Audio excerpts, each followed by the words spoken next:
suatu saat Prof bisa berhadir di UIN.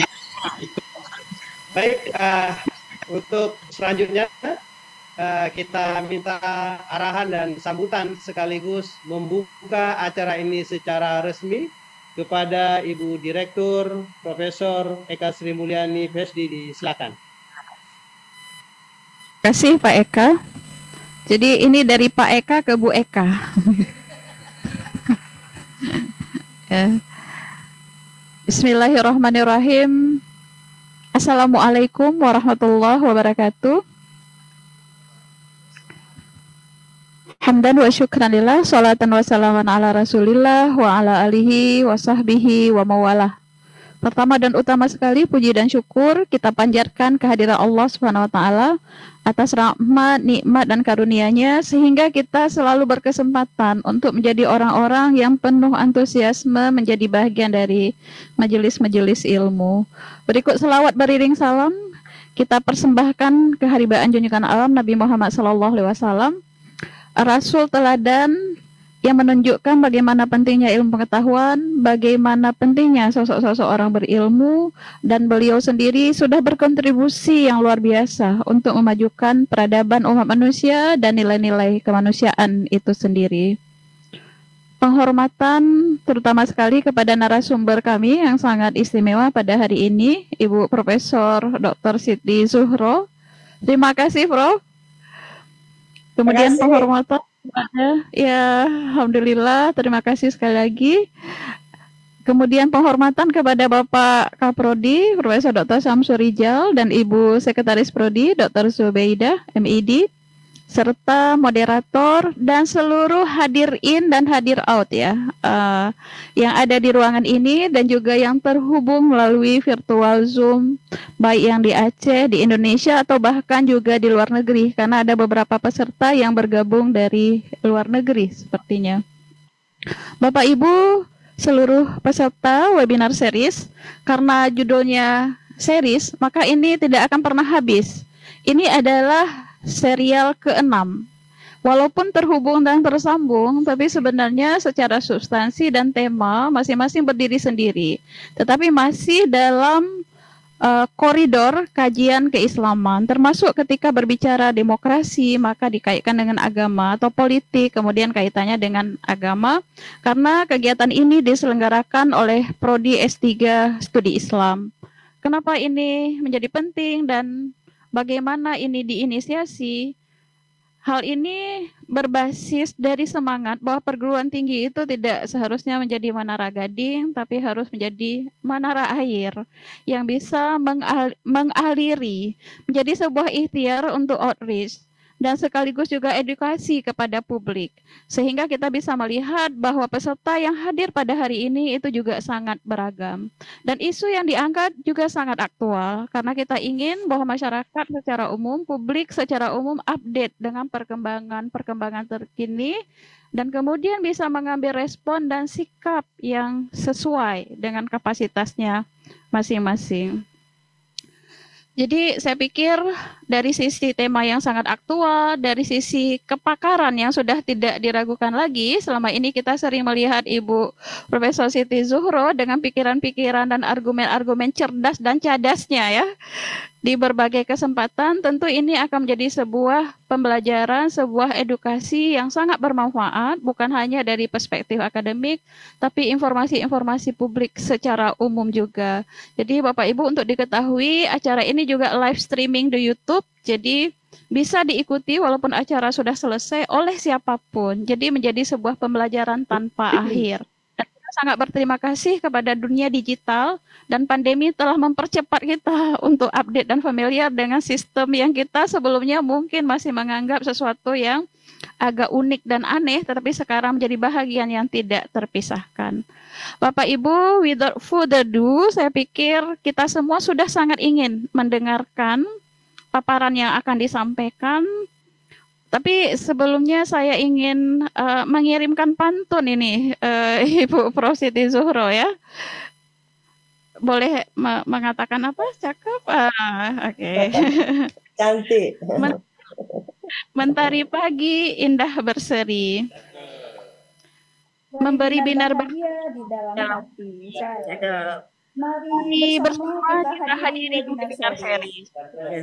Dari Prof. Siti kita belajar agama dan demokrasi. Ya. Akhirnya dengan sama-sama kita membaca basmalah. Bismillahirrahmanirrahim. Webinar series ke-6 kajian studi Islam dengan tema demokrasi, agama, dan politik di Indonesia kita mulai. Demikian saja Bapak Ibu sebagai pengantar karena kita akan memasuki pada substansi acara yang sudah kita tunggu. Saya akhiri billahi taufik wal hidayah. Wassalamualaikum warahmatullahi wabarakatuh. Terima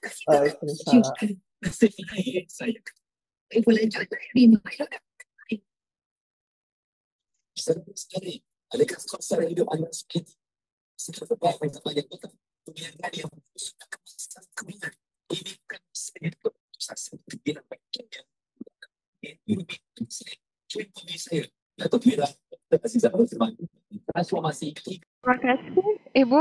Ini persembahan sertifikat dari kami atas kontribusinya yang sangat berharga pada hari ini. Iya, terima kasih. Terima kasih banyak. Ya. Ini kata bisa Prof. diberikan sertifikat duluan ya ini ya. Iya. Prof. Sansurija sebelum kering-keringat karena itu pesan Rasulullah dalam hadis. Berarti bisa pamit gitu ya.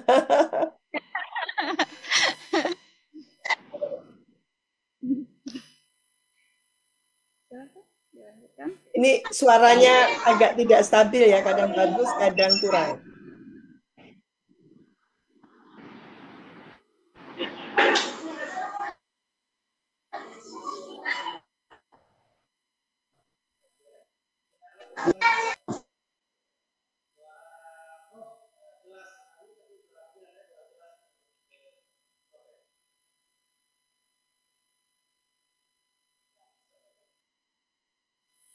Ya, saya tidak mendengar suara apa-apa. Halo?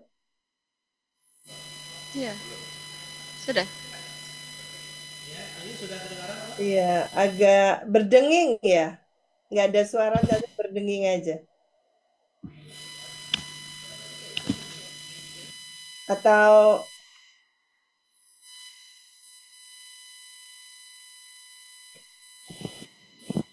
Ya, ini sudah kedengaran? ya bagus. Oke, ya. Baik, Bapak Ibu semuanya yang sudah berhadir, baik melalui virtual Zoom ataupun yang bergabung melalui YouTube dan juga yang sudah berhadir secara offline. Kita akan memulai acara ini, tetapi sebelumnya saya ingin memperkenalkan dulu pemateri kita hari ini yang sangat luar biasa. Walaupun kita sudah kenal, sudah sering mendengar argumentasi dan membaca argumentasi beliau, tetapi saya membaca sekali lagi ya secara ringkas. Prof. Siti Zuhro, ya. Beliau merupakan peneliti senior Pusat Penelitian BRIN, ya, LIPI dan peneliti utama politik BRIN, ya. Isu-isu seputar desentralisasi, reformasi birokrasi, demokrasi lokal dan politik nasional, seputar pemilu dan pilkada. Ya, dan itu menjadi sorotan daripada beliau. Beliau merupakan profesor riset ilmu politik serta kemajuan Indonesia sangat ditentukan oleh berhasilnya pelaksanaan otonomi daerah, dan beliau juga mengkaji tentang otonomi daerah. Adapun yang menjadi topik diskusi kita hari ini ataupun yang menjadi tema yaitu terkait dengan demokrasi, agama dan politik, ya. Sebagaimana kita ketahui bersama bahwasanya Indonesia itu 87% penduduknya itu adalah Muslim, ya. Dari total 280 juta jiwa, ya, dan menjadikan rumah bagi sekitar 230 juta Muslim. Namun Indonesia bukan negara Islam, melainkan negara yang berdasarkan Pancasila dengan prinsip ketuhanan yang Maha Esa yang mengaku keberagaman beragama. Secara historis, Islam masuk ke Indonesia melalui jalur perdagangan dan dakwah damai, bukan penaklukan militer. Hal ini menciptakan tradisi Islam yang lebih toleran, sinkretis, memadukan dengan budaya lokal, baik itu budaya Jawa, budaya Melayu, dan lainnya. Sehingga antara demokrasi, agama, dan politik di Indonesia itu selalu berjalan beriringan. Bahkan kalau kita berbicara politik, Islam juga mengajarkan tentang agar umat Islam itu senantiasa peduli terhadap politik. Walaupun tidak ditemukan literatur secara resmi, tetapi secara eksplisit, misalnya Ibnu Taimiyah ya, bisa dipahami secara eksplisit mengatakan belum sempurna iman seseorang sebelum ia berpolitik. Kenapa? Karena politik itu tidak hanya mengurus tentang kekuasaan, tetapi politis juga mengurus tentang menentukan harga beras, politik menentukan harga minyak, politik menentukan harga sembako lainnya, politik juga menentukan bagaimana kualitas pendidikan di sebuah negara. Sehingga antara agama, politik, dan demokrasi itu menjadi isu yang selalu hangat untuk dibicarakan. Baik itu di kalangan akademisi maupun di kalangan masyarakat awam secara umumnya. Apalagi di Aceh, Prof, kalau bicara tentang politik ini selalu menjadi pembicaraan yang dibicarakan di warung kopi. Ya. Jadi dari tingkat elit sampai kepada tingkat bawah itu politik itu selalu hangat. Ya. Sehingga politik itu selalu isu-isu Aceh itu sering menjadi isu nasional juga. Baik Bapak Ibu semuanya, dengan tidak memperpanjang mukadimah, langsung saja kita persilahkan kepada pemateri kita, kepada Profesor Dr. Siti Zuhro, disilahkan. Ya, terima kasih banyak moderator yang sudah mengenalkan dengan sangat bagus ya. Tadi terima kasih banyak. Bismillahirrahmanirrahim. Assalamualaikum warahmatullahi wabarakatuh. Alhamdulillahirabbil alamin wa bihi nasta'in ala umuri dunya waddin. Wassalatu wassalamu ala mursalin wa ala alihi wa sahbihi ajmain. Asyhadu an la ilaha illallah wa asyhadu anna Muhammadar Rasulullah. Allahumma sholli ala Muhammad wa ala ali Muhammad. Rabbi sholli sadri wa yassirli amri wahlul 'uqdatam min lisani yafqahu qauli. Terima kasih banyak ini atas undangannya yang luar biasa. Tentunya ini webinar series yang ke-6 yang dilaksanakan oleh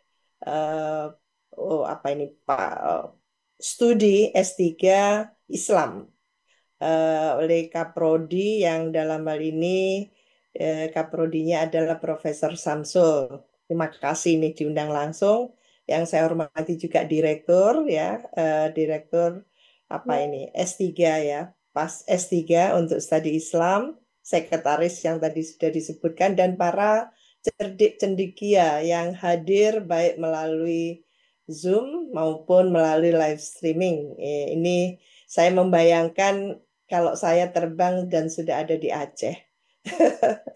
Luar biasa ini kalau bisa langsung tatap muka.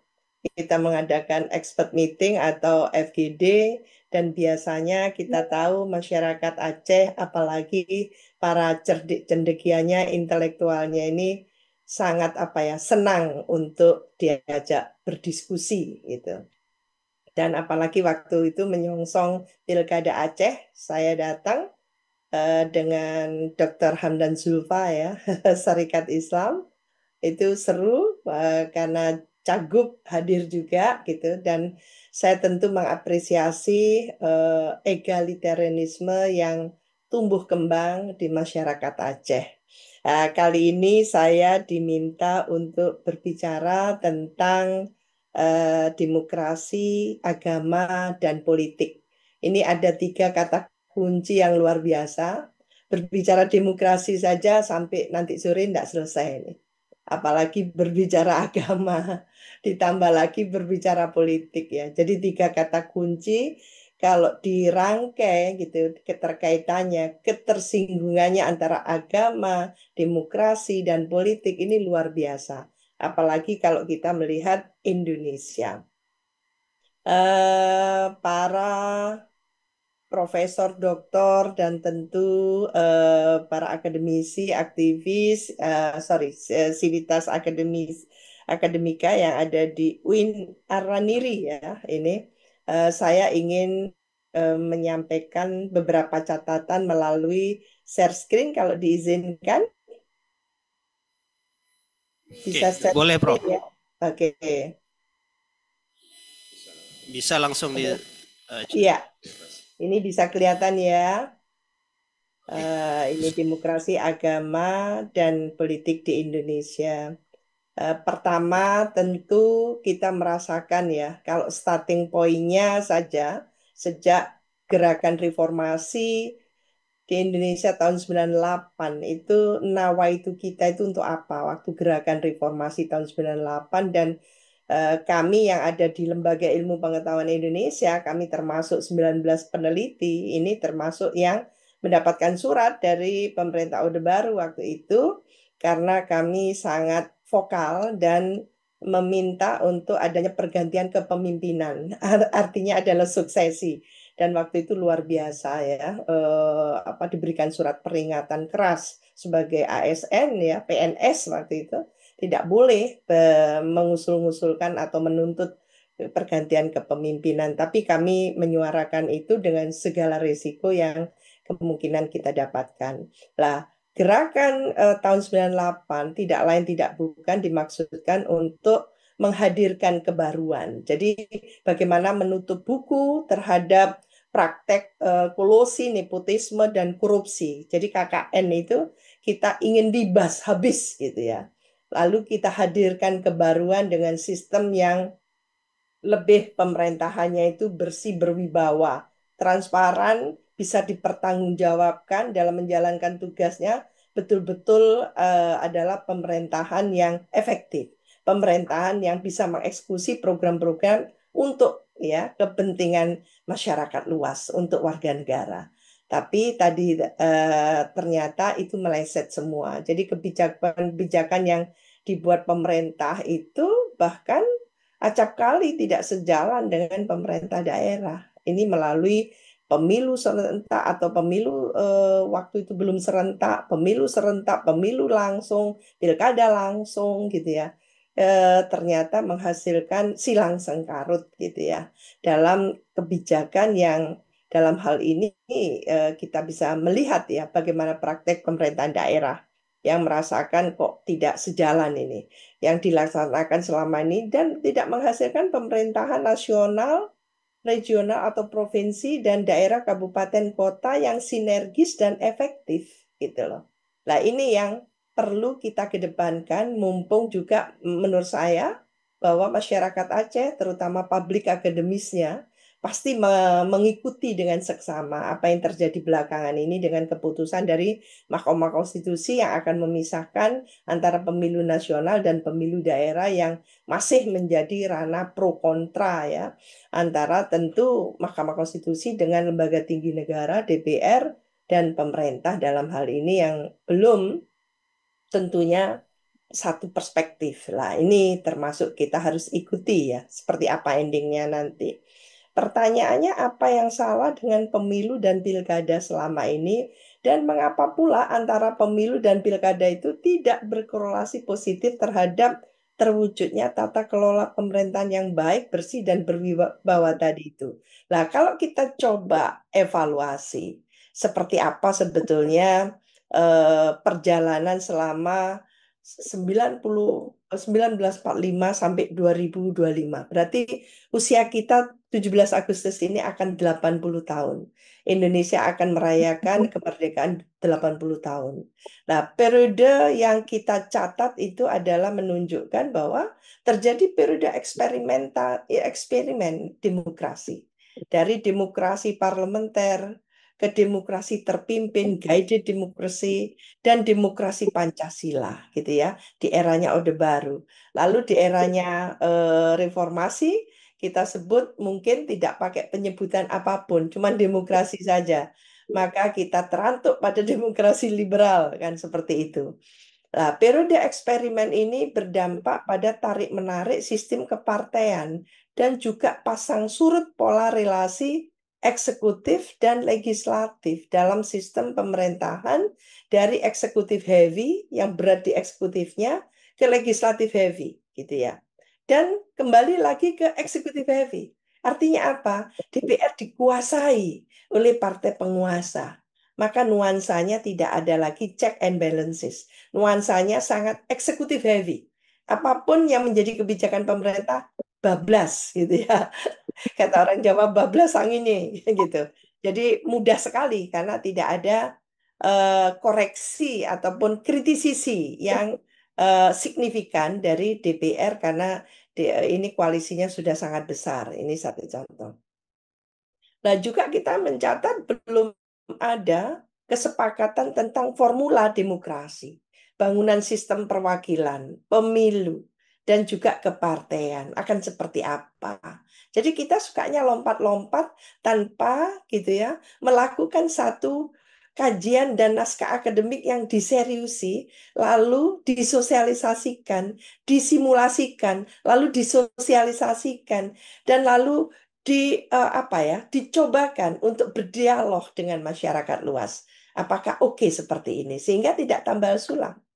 Jadi meskipun substansi konstitusi kita sebelum amandemen bernuansa presidensial, belum ada pengalaman empirik yang bisa menjadi rujukan bagi tegaknya demokrasi konstitusional. Maka tidak aneh kalau di pemilu serentak 2024, kita ambil contoh yang terakhir saja, gitu ya, maka terjadi otak-atik, ya, terjadi apa yang disebut dengan bahasa Jawa quote unquote itu adalah cawe-cawe. Itu dalam bahasa politik intervensi, intrusi, gitu kan. Nah, ini yang juga akhirnya memberikan peluang itu karena apa? Karena memang tidak diberikan satu payung hukum yang kokoh yang sudah mengunci sehingga siapapun itu penguasa atau elit tidak bisa begitu saja mengubah-ubah seenak-enaknya di tengah jalan itu. Jadi periode demokrasi terpimpin 5965, demokrasi Pancasila era Orde Baru 66 sampai 98 ini bercorak otoritarian daripada demokrasi konstitusional seperti tersirat dalam semangat pendiri bangsa melalui Pancasila dan Konstitusi 45. Nah, transisi politik dari otoritarian menuju sistem demokrasi ya, pasca lengsernya Soeharto 98, ini tidak menjadi momentum strategis untuk melakukan penataan dan perubahan menyeluruh atas format politik Orde Baru. Momentum emas tersebut terlewati begitu saja. Kita catat seperti itu. Karena berbagai faktor distortif. Distortif itu menyimpang.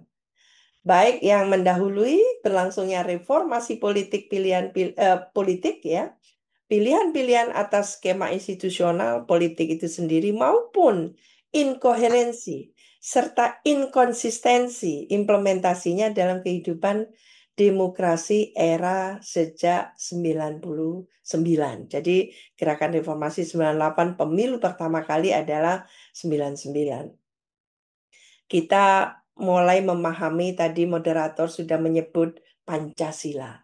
Jadi kita bukan negara agama, tapi jangan lupa, meskipun negara Pancasila, masyarakatnya itu sangat agamis. Memang bukan negara agama, tapi masyarakat Indonesia agamis, ya. Ya, jadi kita bisa merasakan itu. Nah, demokrasi Pancasila dalam konteks ini mengacu pada sebetulnya berdemokrasi dan berpolitik yang berlandaskan Pancasila.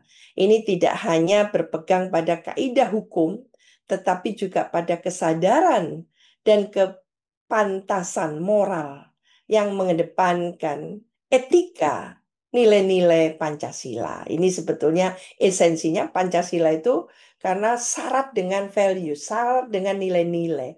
Mulai sila pertama sampai sila yang terakhir.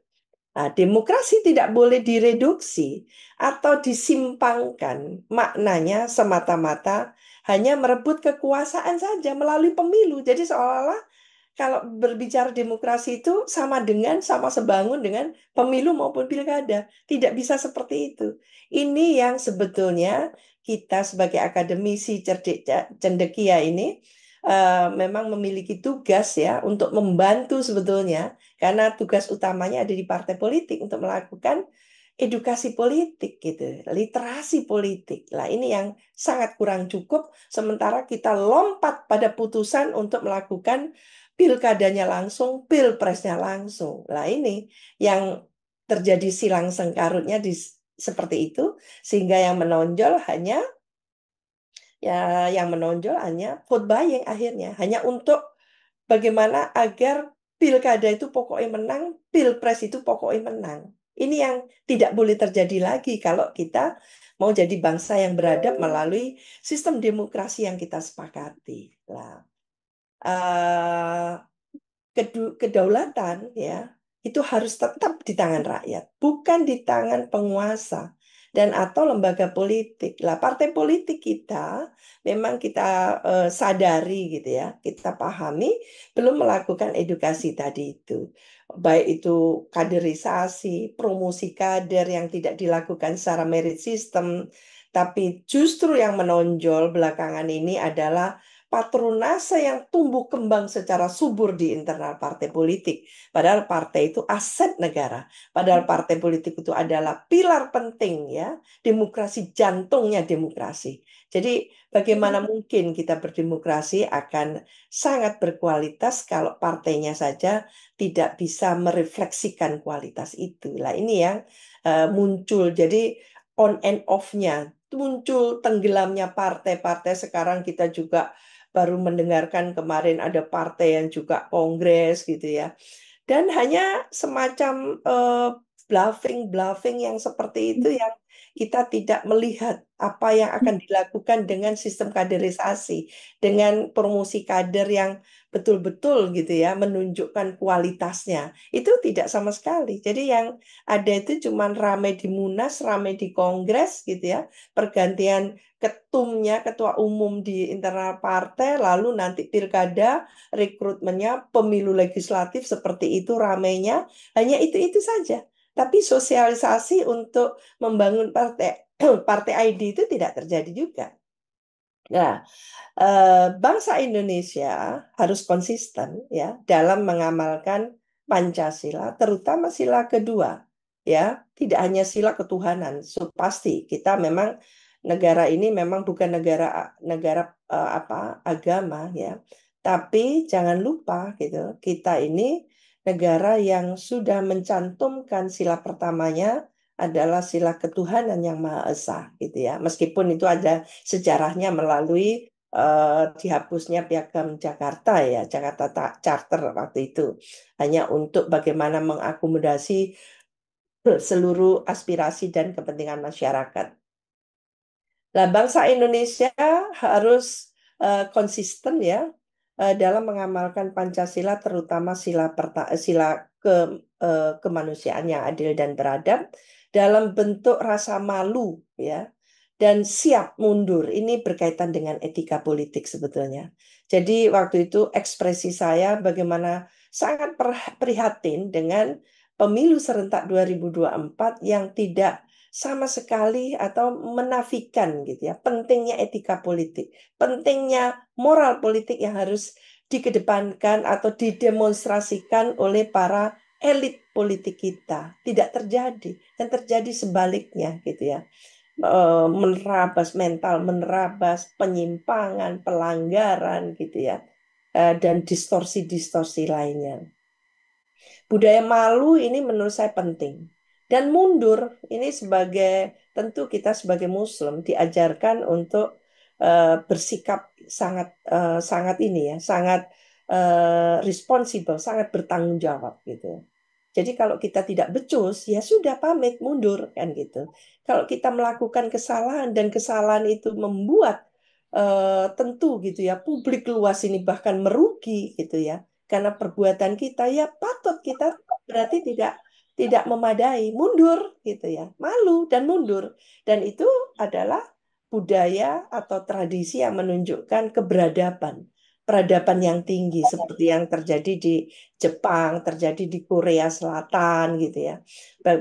Bagaimana para pemimpin gitu ya. Meskipun hanya seminggu menjadi perdana menteri atau menjadi presiden, dia pamit kalau tidak becus kan gitu. Nah, ini bagus sekali menurut saya. Indonesia belum pernah terjadi, baru di level dirjen ada yang mundur gitu kan.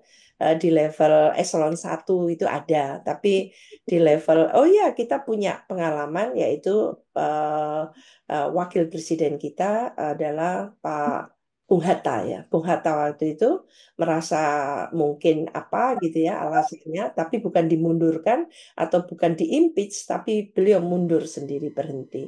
Itu ada. Jadi ada budaya malu dan mundur itu.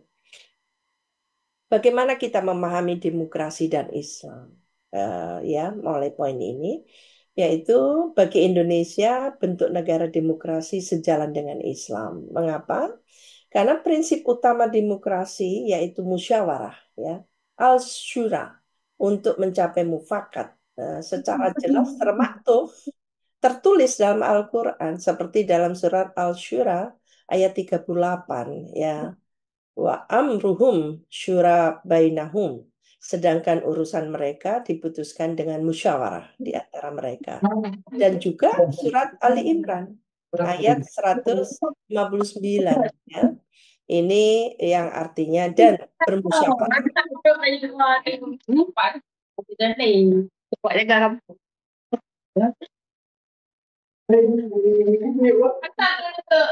Ada yang bocor itu.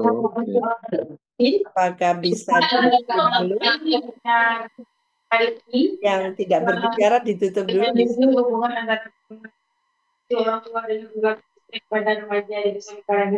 Maaf, Ibu bisa di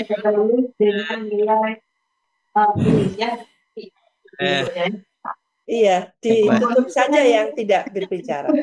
Karena Ibu moderator bisa di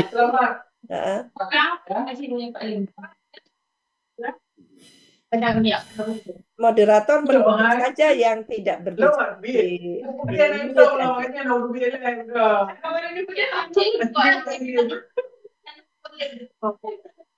di mute aja.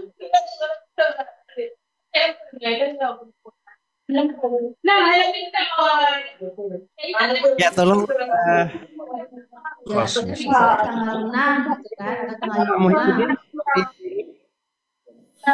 Bapak semuanya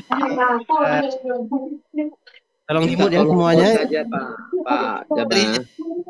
Yang lain tolong biar acara kita berjalan lancar.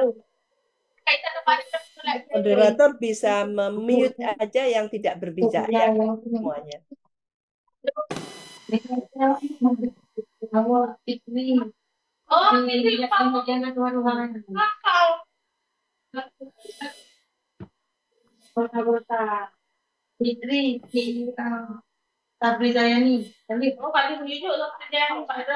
Maaf, ini bocornya terlalu panjang ya.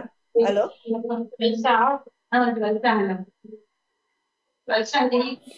Tolong ibu yang ini Bentar, Prof. Saya nggak bisa bicara ini rame. Iya, iya.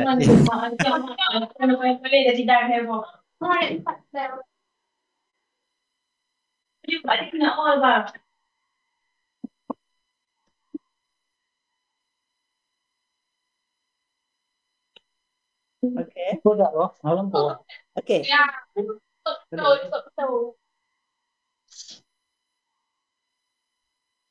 Oke. Saya lanjut, mohon maaf. Tadi saking asik.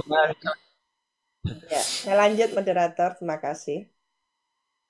Jadi prinsip utama demokrasi ini berkaitan dengan baik surat Al-Syura maupun juga surat Al-Imran ya, ayat 159, dan bermusyawarahlah dengan mereka.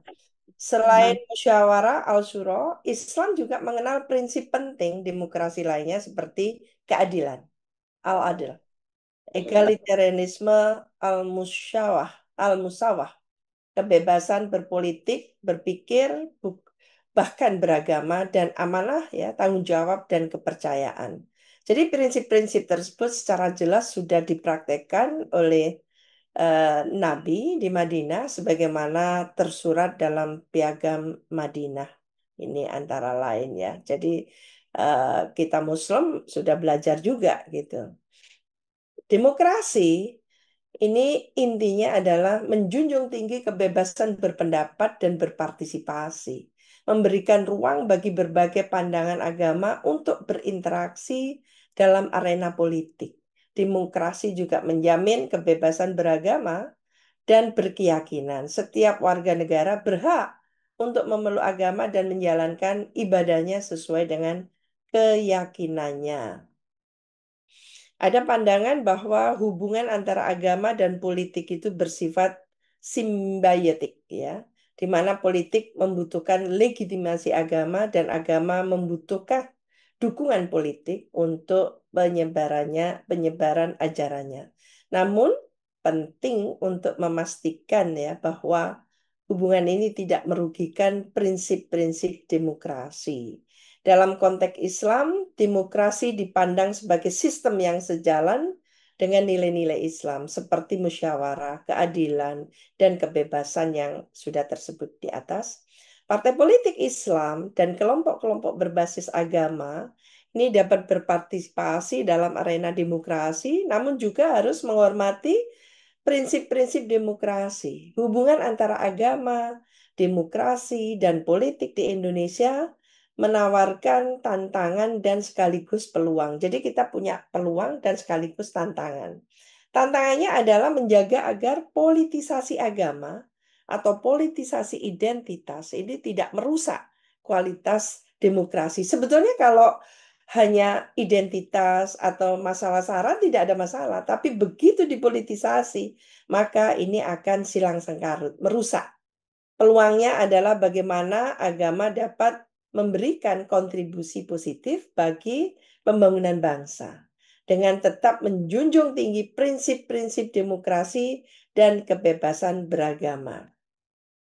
Dalam perspektif agama, politik tidak selalu diorientasikan untuk memperoleh kekuasaan, ya, karena kekuasaan sesungguhnya bersumber dari Zat yang Maha Kuasa dan akan diberikan kepada seseorang yang dikehendaki oleh Yang Maha Kuasa melalui sebuah proses politik yang disepakati bersama dan sesuai konstitusi. Dalam konteks di Indonesia, proses politik itu bernama demokrasi. Akan tetapi demokrasi bukanlah segala-galanya. Demokrasi berjalan dengan baik atau tidak itu sangat tergantung pada siapa yang menjalankan. Oleh karena itu, demokrasi perlu mendapat sentuhan nilai-nilai agama berupa prinsip-prinsip utama seperti yang telah dikemukakan di atas agar dalam prakteknya demokrasi itu sesuai dengan tujuan Iya, lalu saya telepon berbangsa balik dan nggak? bernegara. Kalau ada uang, Berbicara mengenai relasi agama dan politik, ya, kedua entitas tersebut memiliki proses tarik-menarik kepentingan. Agama memiliki peran strategis dalam mengkonstruksi dan memberikan kerangka nilai serta norma dalam membangun struktur negara dan pendisiplinan masyarakat. Negara menggunakan agama sebagai legitimasi dogmatik untuk mengikat warga negara agar mematuhi peraturan yang ada. Adanya hubungan timbal balik. Jadi saling ya, timbal balik seperti itu yang kemudian menimbulkan hubungan saling mendominasi, kadang-kadang seperti itu antar kedua entitas tersebut. Negara yang didominasi unsur kekuatan agama yang terlalu kuat hanya akan melahirkan negara teokrasi yang cenderung melahirkan adanya hipokrisi moral maupun etika yang ditunjukkan para pemuka agama. Kondisi tersebut terjadi karena adanya pencampur adukan unsur teologis dan materialis secara konservatif. Adapun negara yang mendominasi relasi agama justru menciptakan negara sekuler, yakni persoalan agama kemudian termarginalkan dan tereduksikan dalam pengaruh kehidupan kebangsaan, berbangsa dan bernegara, dan keduanya seharusnya berimbang. Nah, balance tadi itu yang sebetulnya yang kita harapkan, tidak ada yang saling sangat menonjol yang justru berdampak tidak positif ya terhadap lainnya. Isu tentang relasi agama dan politik ini merupakan isu tua sebetulnya, bukan isu baru dalam sejarah manusia modern. Keduanya pun ya, agama dan politik ini senantiasa memantik polemik ihwal posisi agama dalam arena politik yang setidaknya melibatkan dua kelompok yang secara diametris berlawanan. Satu pihak mengamanjakan agar agama dilibatkan dalam setiap pertimbangan politik ya. Gagasan ini dikenal sebagai teokrasi pemerintahan berbasis agama. Konsekuensinya, agama menjadi payung tertinggi ya dalam setiap kebijakan politik. Di sisi lain, ada pihak yang justru menolak campur tangan agama dalam urusan politik. Agama harus ditepikan dari diskursus publik dan dimengerti sebagai perkara privat yang hanya menyangkut kepentingan individu per individu. Agama tidak lebih dari urusan ritual ya, yang menggambarkan dependensi ya, ketergantungan manusia dengan Tuhannya. Nah, di dalam perpolitikan Indonesia, isu ini turut mewarnai perjalanan sejarah bangsa. Jadi saya hanya menyampaikan fakta-fakta yang berkembang ya di negara kita seperti itu, pro kontra. Yang satu mungkin mengharapkan agama tidak bisa dipisahkan gitu ya. Yang lain yang meminta justru harus dipisahkan, dan itu sempat muncul ya ketika sebelum era pemerintahan 2019-2024 itu berakhir yang lalu, memintanya politik dan agama dipisah seperti itu. Tapi justru ada resistensi, tidak seperti itu berpikirnya gitu. Nah, sejak awal pembentukannya hingga saat ini ya. Dulu ketika pembuatan Piagam Jakarta, poin pertama yang semula berisi ketuhanan dengan menjalankan syariat-syariat Islam ya bagi para pemeluknya itu diganti menjadi ketuhanan yang Maha Esa. Perubahan ini terjadi setelah para tokoh berdiskusi dan sebagai upaya agar tidak terjadi perpecahan di antara warga negara lainnya. Kemudian kasus penistaan agama yang dilakukan oleh waktu itu Pak Ahok ya, atau waktu itu memang menjelang Pilkada DKI Jakarta ya 2017 ya waktu itu. Dia mengatakan bahwa jangan sampai kaum muslimin terpengaruh oleh isu surat Al-Maidah ayat 51 yang menerangkan tentang haramnya orang Muslim memilih pemimpin non-Muslim. Ini luar biasa. Saya sendiri termasuk ikut dalam argumentasi karena saya warga DKI Jakarta gitu ya.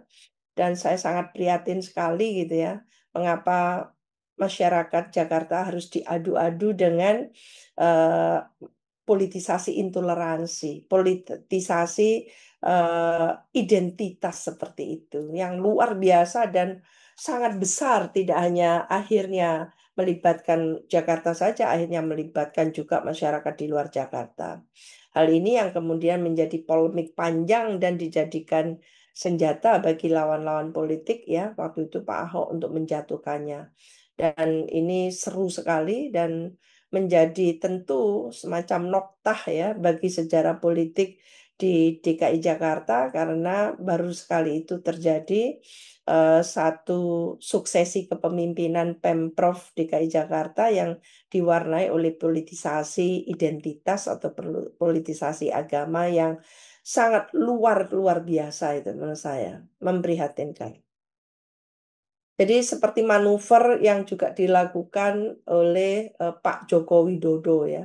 Itu tahun 2019 ya, sebuah hal yang bisa dibilang sangat menarik mengingat saat itu Jokowi selalu selaku capres belum menentukan pasangan yang akan mendampinginya dalam kontestasi politik terbesar di Indonesia ketika Jokowi mengumumkan pasangan pendampingnya tahun 2019 ya, masyarakat sontak terkejut karena yang dipilih akhirnya adalah Profesor Ma'ruf Amin ya, yang menurut waktu itu sebetulnya di 2017 gitu ya, Pak Ma'ruf Amin itu justru dalam posisi yang berseberangan ya dengan Jokowi. Ini luar biasa politik di Indonesia nih.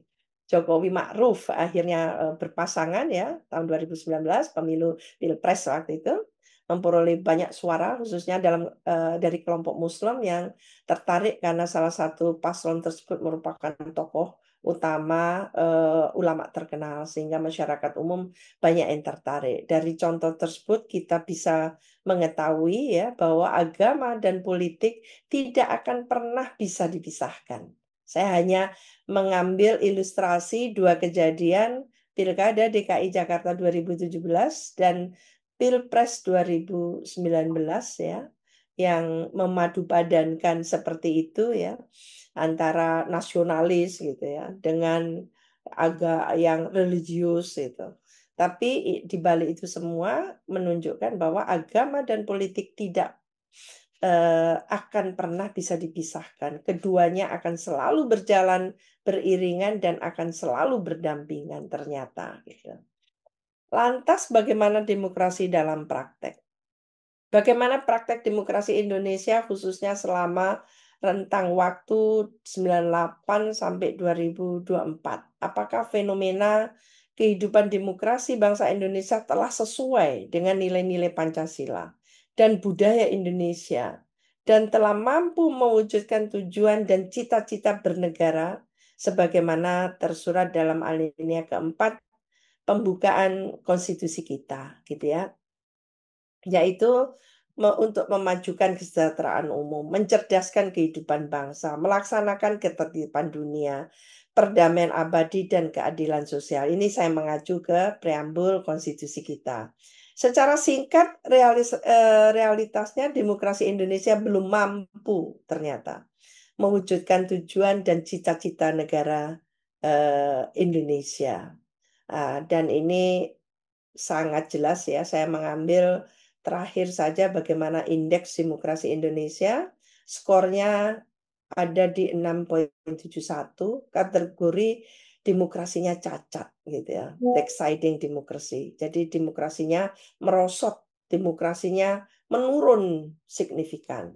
Peringkatnya 52 dari 165 negara, skor terendah karena biaya politik ya, karena politik transaksional atau vote buying. Secara umum, IDI ya menunjukkan tren penurunan dalam beberapa tahun terakhir. Pada tahun 2024, IDI Indonesia turun dan EU menyoroti kondisi politik yang memburuk. Penurunan ini terutama terlihat pada aspek fungsi pemerintahan dan proses pemilihan serta pluralisme. Jadi ini para cerdik cendekia, para akademisi yang hadir, ini saya hanya ingin menggarisbawahi bahwa sebenarnya pemilu itu, pilkada itu dilakukan bukan di ruang kosong.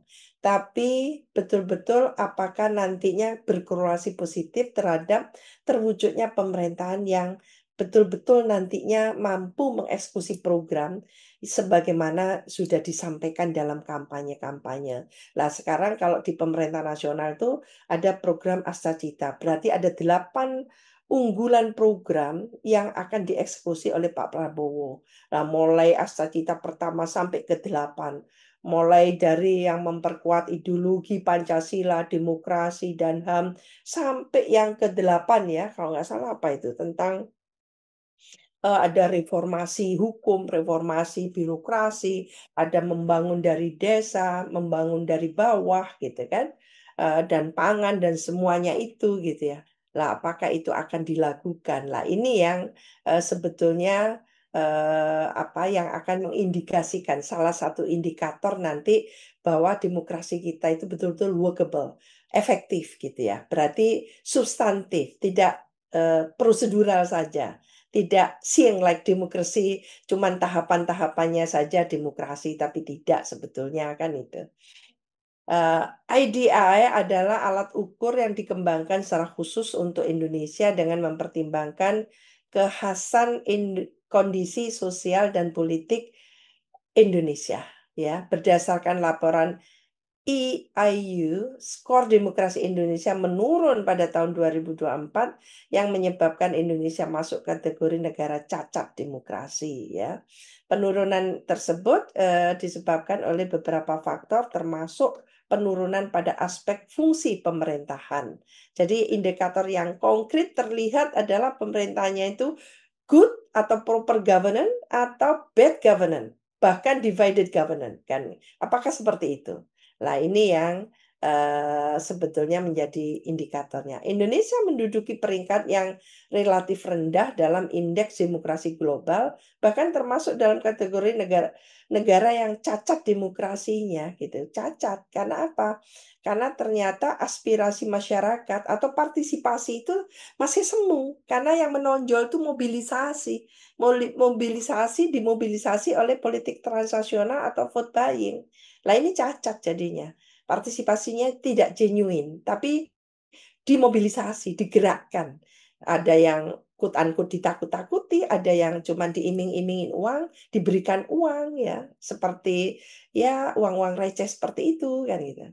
Demokrasi yang sehat penting untuk memastikan bahwa partisipasi masyarakat dalam pengambilan keputusan politik serta perlindungan hak-hak dasar seperti kebebasan berpendapat dan akses informal itu betul-betul terpenuhi. Ya, jadi terpayungi karena kita secara warga negara ini punya hak konstitusionalnya dan betul-betul dilindungi oleh konstitusi. Nah, bagaimana itu bisa dijalankan dengan baik? Kalau menurut saya ya ini memang masih dalam perjuangan gitu. Seperti yang bagaimana penegakan hukum kita ya saat ini diuji betul. Ini taruhan bagi Indonesia. Apakah kita berpihak untuk menegakkan hukum secara serius gitu dalam arti tidak lip service, ataukah kita cuman ya basa-basi saja kan gitu. Nah, ini juga akan bisa kita lihat bersama nanti sampai akhir tahun ini seperti apa. Tantangan ya, demokrasi yang berlangsung sejak 98 ya, kita ambil starting point-nya era reformasi saja. Ini masih menghadapi banyak tantangan dan masalah. Tantangan yang dihadapi Indonesia ya tidak hanya menyangkut nilai-nilai budaya politik yang dianggap kurang kompatibel atau tidak berkesesuaian dengan nilai-nilai demokrasi, tapi juga karena peran elit dan aktornya yang constraining.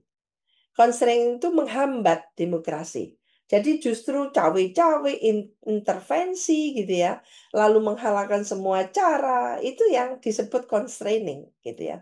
Sementara institusi demokrasi sendiri juga belum mantap gitu ya. Ongoing process of becoming kan gitu. Dalam ongoing process of becoming ternyata hambatannya luar biasa. Tantangannya luar biasa sehingga kadang akhirnya kalah gitu sehingga mengalami setback dia. Dalam kasus Indonesia, demokrasi dan budaya politik itu saling terkait, kesinambungan nilai-nilai lama yang kurang kompatibel gitu ya, seperti patrimonialisme, otoritarianisme gitu ya, dan yang kompatibel dengan nilai-nilai demokrasi, egalitarianisme, toleransi itu exist ya. Exist itu bisa berdampingan secara oke kan gitu, secara baik. Ya, kita contoh kalau berbicara partai politik, bagaimana kita mau mengukur partai politik, mau menilai satu partai politik itu berkualitas, berakar tunjang, ya, atau bahkan memiliki mass political base gitu, basis massa yang signifikan gitu. Kalau ternyata dalam prosesnya saja, ini kan kita baru saja yang hangat itu adalah partai seperti PSI gitu, Partai Serikat Islam. Sorry, Partai Solidaritas Indonesia itu satu contoh. Dikatakan ini partai super terbuka, waduh, super terbuka gitu ya. Dan resikonya modern super terbuka itu resikonya luar biasa. Konsekuensi logisnya memang harus ada kompetisi kontestasi di internalnya dalam suksesi kepemimpinan. Dan itu tidak boleh nuansa nepotisme, nuansa dinasti politik itu mengedepan. Gitu. Ya, kalau mau dikatakan modern super terbuka, berarti membolehkan kompetisi kontestasi itu berjalan secara transparan dan bisa dipertanggungjawabkan. Nah, tapi kalau endingnya nepotisme, bagaimana itu ceritanya kan itu. Dalam kasus Indonesia memang agak sulit ya kita melihat ada satu kepaduan antara tutur kata dan tindakan tadi itu. Akhirnya apa?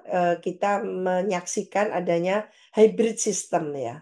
Kawin mawinnya antara nilai-nilai demokrasi dengan mungkin nilai-nilai budaya yang tentunya gitu ya tidak kompatibel dengan demokrasi, seperti patronase gitu kan, seperti mana mungkin demokrasi ditumbuh kembangkan tapi yang justru menghasilkan dinasti politik gitu ya.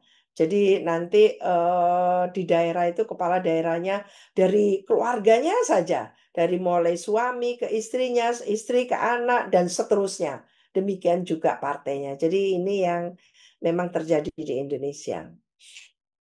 Demokrasi yang berlangsung sejak 98 yang katanya meningkatkan partisipasi itu, tapi ternyata semu. Maka kita masih di level demokrasi prosedural, belum substantif. Dan pengalaman empirik dalam demokrasi sejauh ini menunjukkan bahwa demokrasi memerlukan nilai-nilai atau moral politik di tataran pelaksanaannya, karena di tataran praksis elit dan aktor ini sangat constraining, sangat mengganggu gitu ya proses demokrasi itu sendiri. Wawasan kebangsaan ini juga para elit dan aktor semestinya bisa terefleksikan dalam nilai-nilai agama dan etika politik, khususnya dalam menjalankan aktivitasnya baik di eksekutif, legislatif maupun yudikatif. Agama adalah akhlak ya. Ritual dalam agama sesungguhnya mengandung nilai-nilai moral dan cara seseorang bertindak dan berinteraksi dengan orang lain secara baik ya.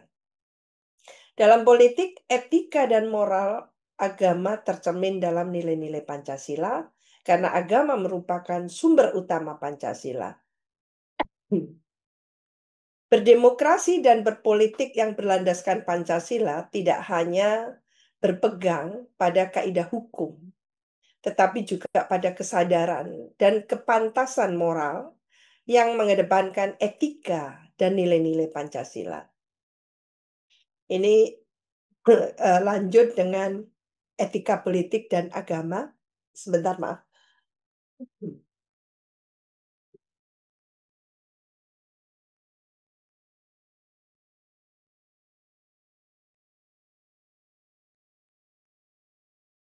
Baik, saya lanjut.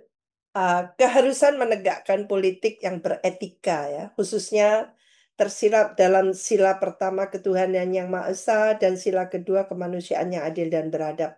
Tadi juga sempat saya sebutkan, tapi saya ulangi lagi karena betapa pentingnya kalau kita orang Indonesia ya mau tidak mau harus mengacu kepada 4 konsensus dasar kita, kepada Pancasila kita. Dan Islam sama sekali tidak ada silang sengkarut dengan apa yang ada di Indonesia, khususnya dengan Pancasila, karena memang Pancasila itu diilhami oleh tentu nilai-nilai yang ada dalam Islam. Nah, ini masalahnya. Etika politik mengedepankan pentingnya budaya malu, yakni cara hidup yang menekankan pentingnya kehormatan dan harga diri dalam masyarakat untuk tidak melakukan kesalahan atau melanggar aturan dan norma yang dijunjung tinggi masyarakat. Pengawasan terhadap etika penyelenggara negara menjadi sangat penting mengingat kondisi bangsa saat ini yang sedang menghadapi perubahan yang cukup fundamental. Lemahnya etika penyelenggara negara menjadi pintu masuk terhadap penyelenggaraan pemerintahan yang koruptif, ya, yang bertolak belakang dengan prinsip good governance dan clean governance. Sayangnya, rancangan undang-undang etika penyelenggara negara yang masuk dalam daftar program legislasi, gitu ya, ini belum masuk dalam prolegnas prioritas, sayangnya. Rendahnya etika politik juga tampak dari maraknya korupsi. Nah, ini yang termasuk terus-menerus dikumandangkan oleh Pak Prabowo ya sebagai presiden baru yang ingin memberantas korupsi sampai ke Antartika katanya. Ini sangat serius berarti. Korupsi ini sangat serius, termasuk juga penyalahgunaan kekuasaan, kolusi dan nepotisme, serta kurangnya transparansi dan akuntabilitas dalam pemerintahan. Kebangkitan Islam terjadi di Indonesia antara lain karena dampak ya, tidak langsung waktu itu kalau kita mau mencatat tahun 79 ya munculnya revolusi Iran. Jadi salah satunya, bukan the only one, bukan. Dan munculnya semangat baru dalam gerakan beragama. Namun di tataran realitasnya belum berkorelasi positif terhadap peningkatan etika politik elit dan penyelenggara negara. Kebangkitan Islam yang ditandai dengan peningkatan aktivitas beribadah umat Islam itu belum serta-merta diikuti dengan kesadaran peningkatan pengejawantahan nilai-nilai Islam dalam berperilaku di segala aspek ya kehidupan, termasuk dalam demokrasi dan politik. Di satu sisi tren jumlah jemaah umroh ya, bahkan jemaah haji gitu, ini terus menunjukkan peningkatan yang sangat signifikan ya jumlahnya, dan bahkan Presiden meminta kuota baru, dan alhamdulillah kita akan punya pemukiman sendiri ya, rumah haji nanti, perkampungan haji Indonesia di Saudi Arabia. Ini kan peningkatan yang luar biasa. Berarti betapa pentingnya bagi masyarakat Indonesia yang notabene Muslim tadi itu untuk melakukan ibadah yang sangat serius, baik haji maupun umrah gitu ya. Dan ini juga Pak Prabowo juga ikut sangat serius meminta penambahan kuota dan sebagainya itu ya, termasuk perkampungan haji.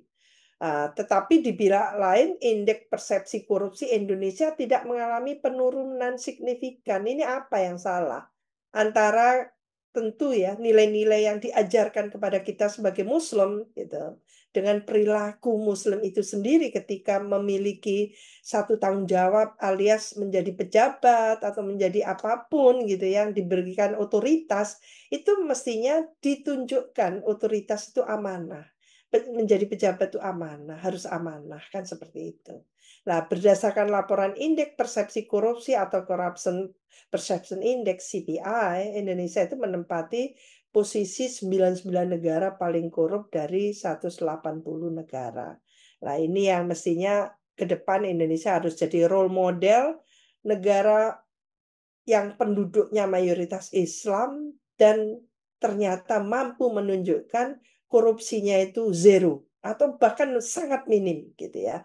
Zero bahkan gitu. Nah, ini luar biasa ini. Kalau bisa terjadi seperti itu, mungkin Indonesia akan menjadi rujukan ya, menjadi role model acuan dari negara-negara di luar sana, internasional. Hubungan antara demokrasi, agama, dan politik di Indonesia sangat kompleks dan dinamis, Demokrasi memberikan ruang bagi partisipasi berbagai kelompok agama, namun juga rentan terhadap politisasi agama yang dapat mengancam kualitas demokrasi itu sendiri. Agama seringkali menjadi faktor penting dalam politik Indonesia, baik sebagai dasar legitimasi maupun alat mobilisasi. Namun penting untuk menjaga agar politisasi agama tidak mengorbankan prinsip-prinsip demokrasi. Tapi pasti kalau politisasi agama akan mengorbankan. Tidak ada, tidak mengorbankan. Karena namanya menjual murah gitu ya. Isu-isu yang berkaitan dengan agama tadi itu hanya untuk mensukseskan kekuasaannya. Ini sangat zolim tentunya dan ini tidak boleh terjadi. Pengalaman Indonesia menunjukkan ini sebagai penutup ya, bahwa demokrasi saja tidak cukup. Demokrasi memerlukan etika politik dan wawasan kebangsaan. Praktek demokrasi yang tidak disertai nilai-nilai dan tidak dilandasi oleh wawasan kebangsaan yang memadai akan membuat demokrasi tidak membumi dan menghasilkan model demokrasi prosedural saja. Demokrasi akan syarat dengan distorsi, penyimpangan, ketika nilai-nilai Pancasila dan wawasan kebangsaan dinafikan dan dilupakan oleh para elit dan aktor politik serta masyarakat. Tentu bagi kita Muslim, gitu ya, tidak ada pilihan lain. Kita senantiasa digerakkan di otak kita, di sanubari kita dengan nilai-nilai Islam. Tentu tidak boleh menghalalkan semua cara dan tidak boleh berperilaku distortif dan harus jujur dan menjunjung tinggi kebenaran. Nah, ini yang menurut saya tidak perlu saya exaggerate ya dalam presentasi ini, tapi itu sudah embedded, menyatu pada diri kita sebagai Muslim untuk menjadi role model gitu ya. Kita mampu melakukan itu secara amanah gitu. Nah, mungkin ini yang dimaksudkan oleh Prodi S3 Studi Islam kampus UIN Araniri ya, melakukan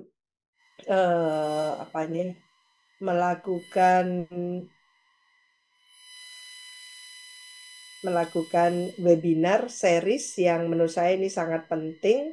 Ini bagian tak terpisahkan dari literasi, mengedukasi masyarakat secara luas dengan tentu mungkin masyarakat yang public akademis ya.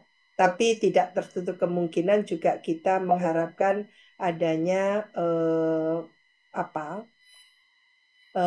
audiens ya, yang tentu ikut dalam hal ini itu dengan bahasa-bahasa kita yang sederhana bisa dipahami sangat mudah ya oleh masyarakat luas, tidak hanya publik akademis yang ada di kampus saja. Mungkin itu moderator poin-poin penting yang ingin saya sampaikan. Wabillahi taufiq wal hidayah. Wassalamualaikum warahmatullahi wabarakatuh. Waalaikumsalam warahmatullahi wabarakatuh. Terima kasih Prof. Ini materi dan penjelasan yang luar biasa dan komprehensif. Kita mendapatkan banyak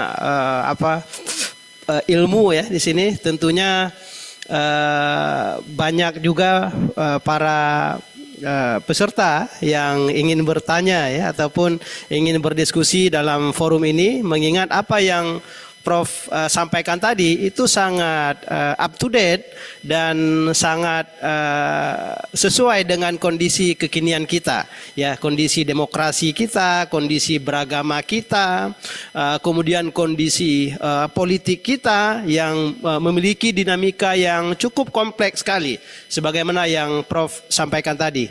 Baik Bapak Ibu semuanya, yang ingin bertanya disilahkan, boleh juga raise hand. Ya.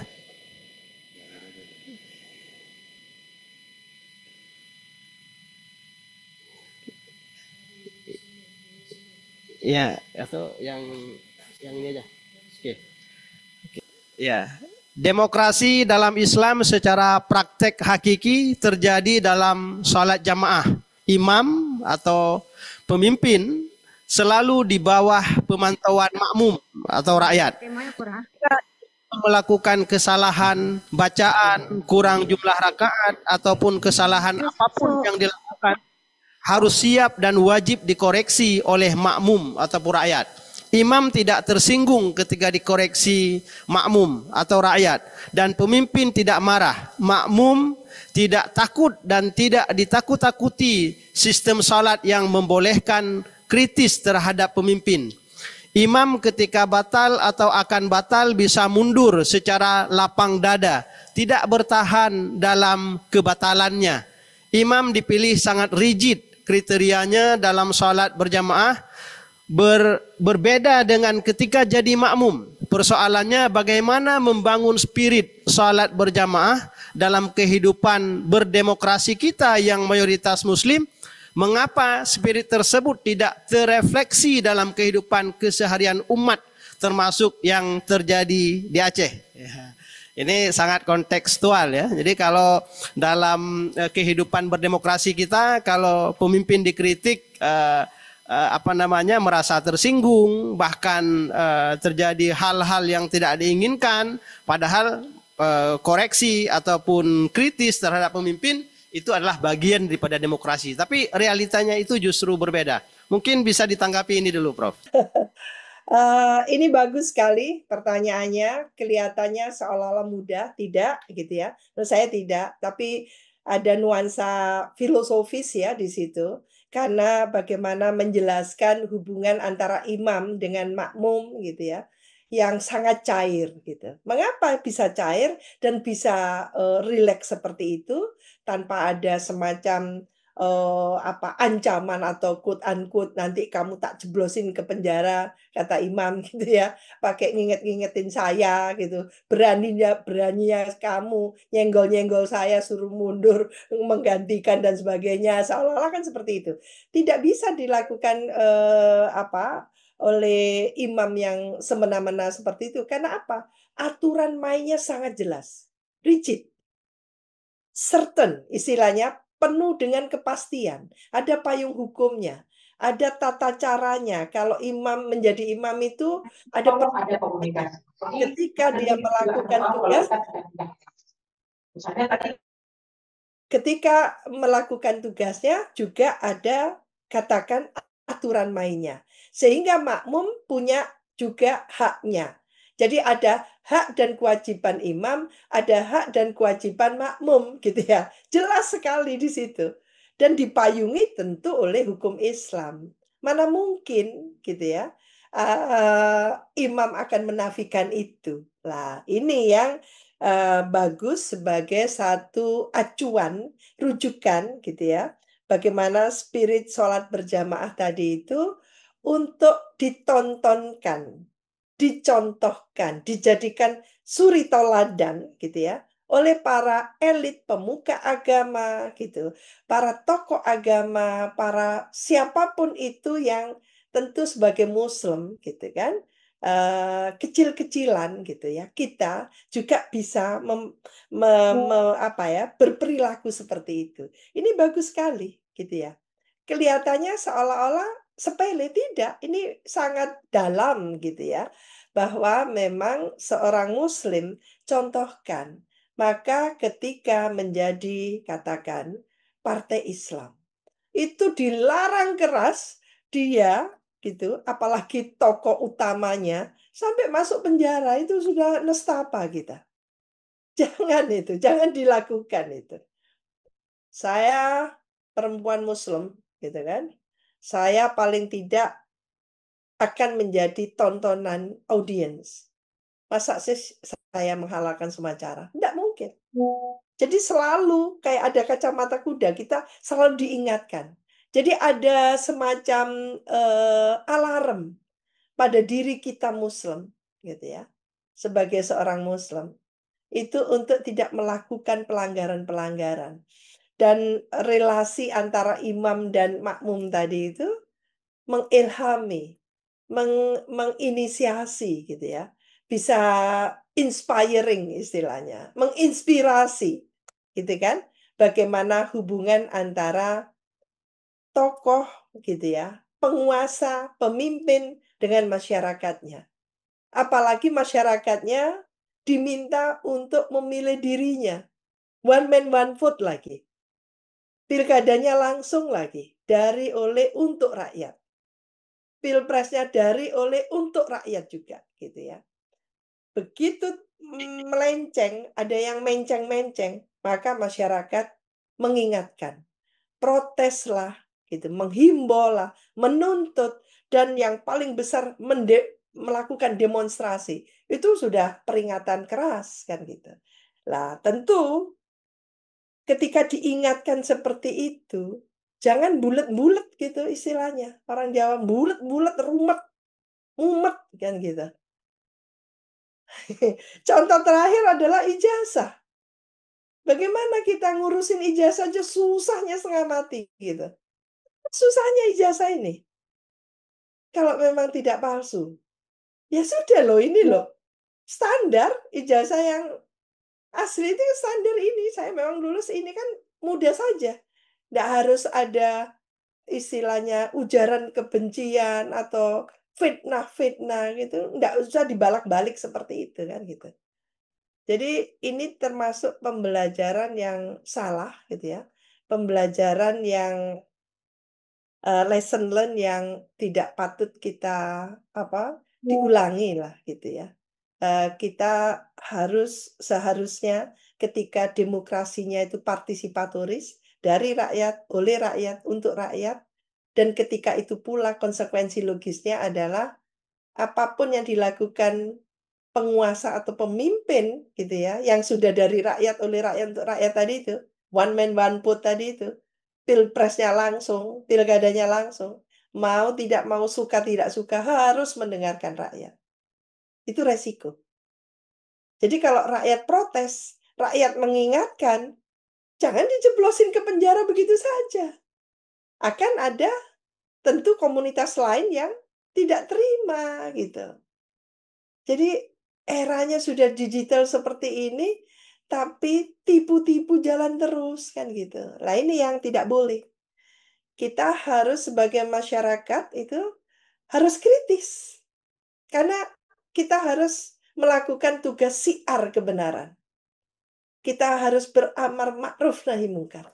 Kita mengajak ke kebaikan. Kita siar terus demi kebenaran. Nah ini yang harusnya mengedepan memang kalau menurut saya. Dan tentu masyarakat Aceh ini sudah secara sejarah gitu ya, sejarah politik gitu ya, sejarah tentang kedaerahan itu menunjukkan kelasnya.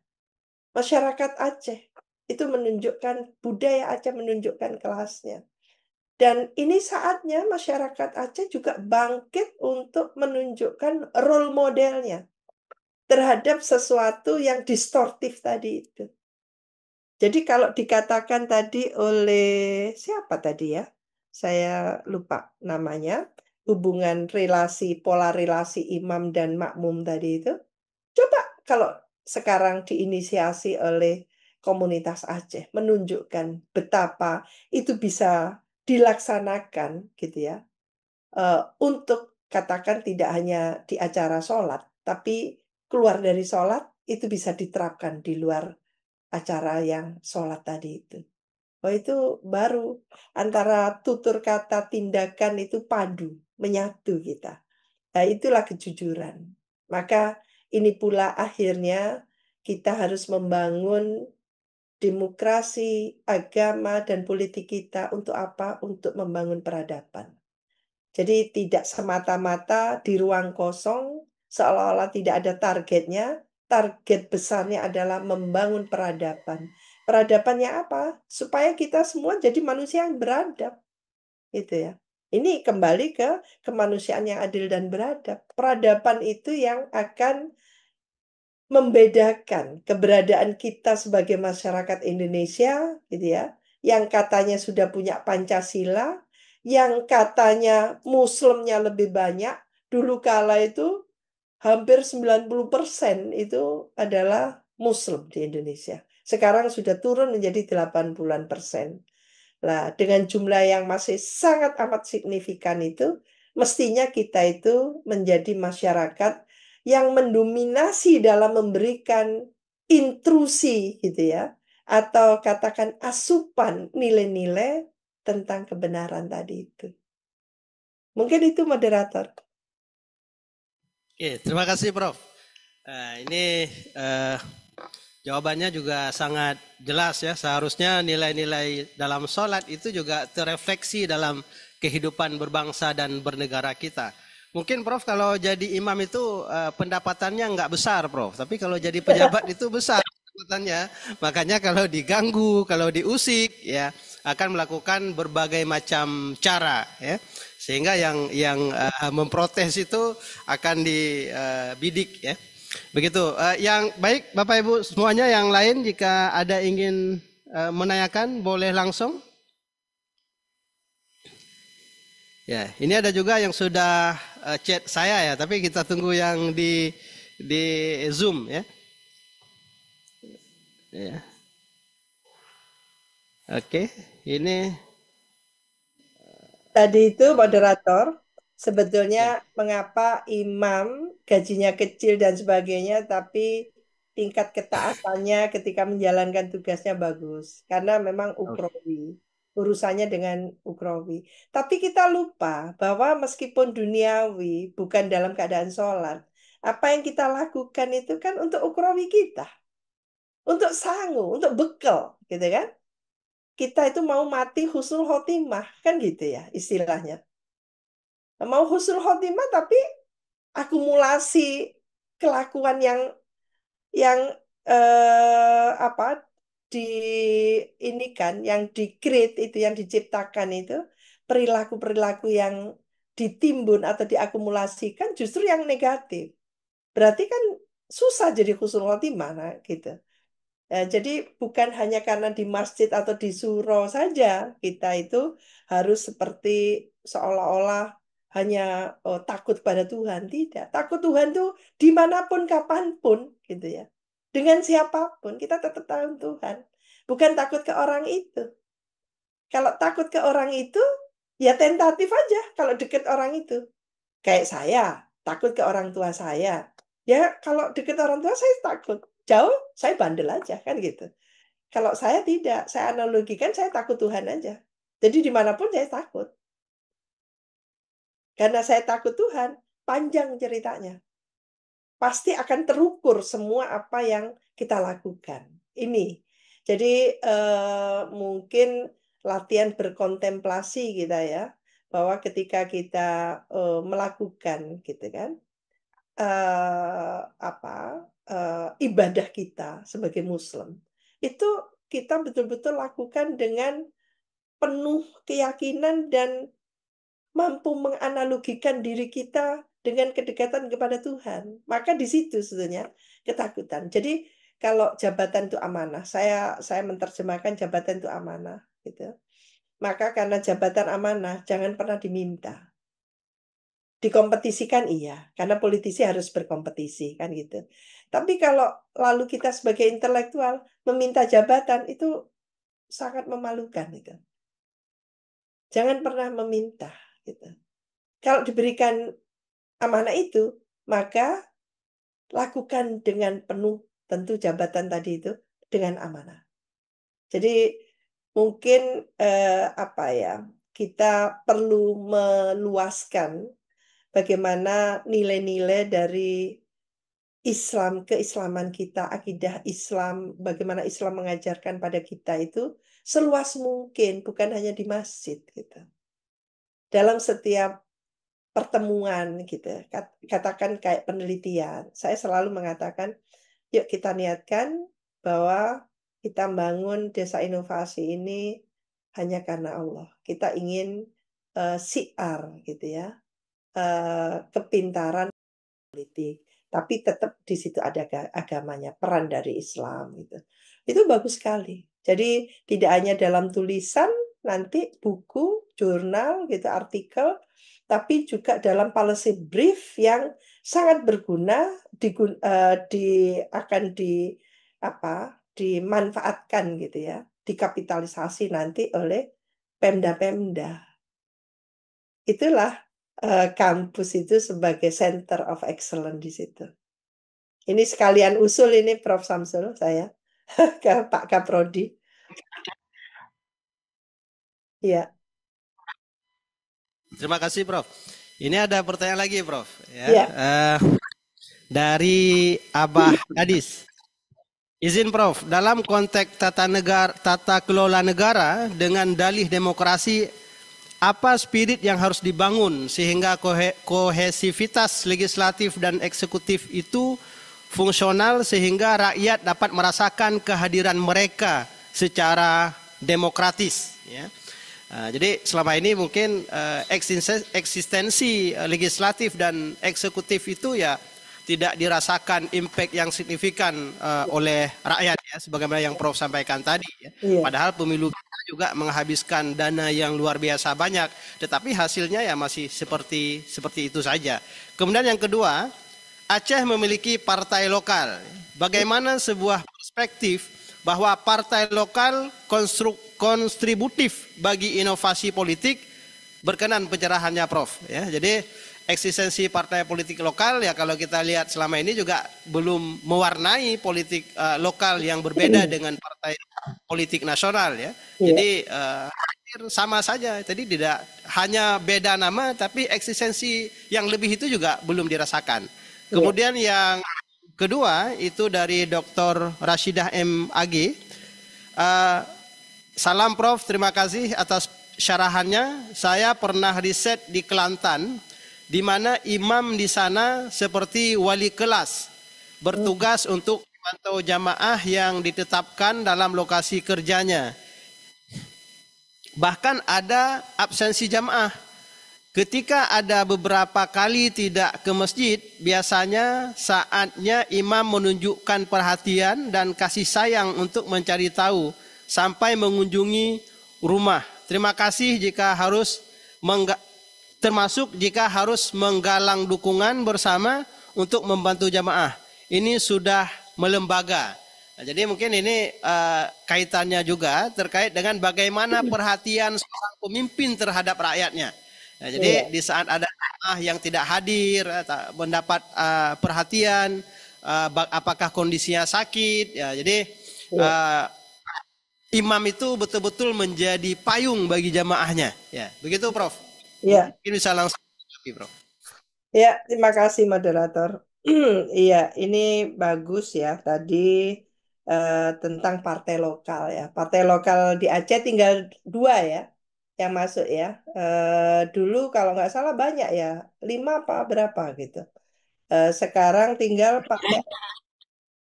Ada PA, partai Aceh, sama partai apa satunya? PAS, PAS ya. Ya PAS. dulu 5 pertama kali habis itu ya.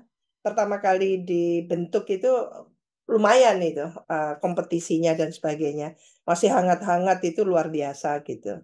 Dan hanya Aceh untuk Indonesia yang punya partai lokal. Tetap saja partai lokal itu partai-partai juga, politik juga gitu ya. Sahwanya ya politik kan itu ya. Maka bagaimana memberikan asupan gitu ya. Ketika dibilang partai lokal, itu ya asupannya agak kuat, kental di lokalitasnya mestinya. Jadi ini akan bisa menjadi contoh ketika daerah-daerah lain ingin sebetulnya punya partai lokal seperti di Aceh. Tapi kan tidak mungkin dikabulkan. Tambah semrawut kan gitu. Asumsinya kan begitu. Nah, kalau partai lokal di Aceh ini menunjukkan katakan kontribusi ya, sumbangsihnya yang konkret gitu terhadap tentunya bagaimana proses kaderisasi, promosi kader, proses melakukan fungsi-fungsi partai politik termasuk memberikan edukasi, literasi, agregasi gitu ya.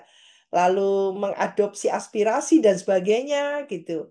Agregasi tadi itu. Lah, kalau fungsi-fungsi partai dilakukan secara seksama dengan nuansa kelokalannya, keacehannya, itu top itu, bagus sekali. Tapi kalau lalu yang mengedepan lebih sahwat politiknya, karena partai itu identik dengan kepentingan dan kekuasaan. Politik itu sebetulnya. Politik itu lebih orientasinya kekuasaan dan kepentingan. Kalau dua itu sudah tercapai, ya sudah.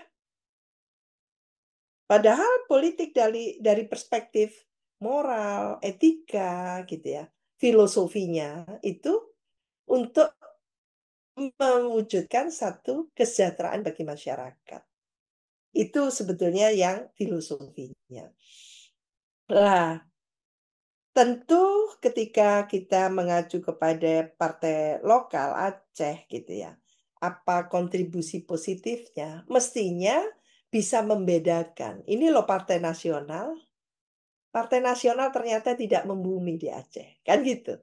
Ketika ada partai lokal, partai nasional tidak membumi. Pertama kali ikut pemilu, partai Aceh itu luar biasa suaranya, kalau nggak salah tinggi kan gitu ya. Dan lumayan gitu. Lah, kita ketika belajar tentang partai politik yang dipayungi oleh Undang-Undang tahun 2011 itu, sudah outdated tentunya ya. Ini yang akan direvisi nanti. Itu kita melihat bahwa sebetulnya partai itu belum, partai yang ada itu lebih mengedepankan atau lebih kita melihat dominan peran dari DPP. Bagaimana peran dari tentu yang tidak di DPP. DPP itu yang pusat gitu ya, pimpinan pusat partai di Jakarta. Bagaimana provinsi, kabupaten, kota, kan gitu. Lah, maka ketika ada partai lokal ini yang bisa ngasih contoh, lebih bottom up gitu ya. Prosesnya lebih bottom up. Apakah kita masih ingat bagaimana ketika ada pilkada di satu daerah, maaf ya, bocor, maaf bocor, di satu daerah ada pilkada, sudah ditentukan oleh DPD, DPC, gitu ya, bahwa calon yang akan muncul ini pasangannya, gitu. Apa yang terjadi? DPP bisa merevisi, membatalkan keputusan dari DPC tadi itu. Hanya karena si calon ini sangat dekat dengan DPP kan itu. Nah, itu yang ingin dikatakan oleh partai lokal di Aceh, tidak bisa seperti itu, intervensi seperti itu. Maka bottom up itu harus dihormati kan itu. Lah, sejauh mana kontribusinya? Kontribusi itu biasanya kita lihat secara konkret melalui korelasinya dengan pemerintahan. Kalau yang jadi kepala daerah maupun wakil kepala daerah dari partai lokal seperti itu, lalu kepala daerah ini diamanati untuk membangun Aceh, mensejahterakan masyarakat Aceh, baik sebagai gubernur, ya, ini berarti provinsi yang dimajukan melalui apa?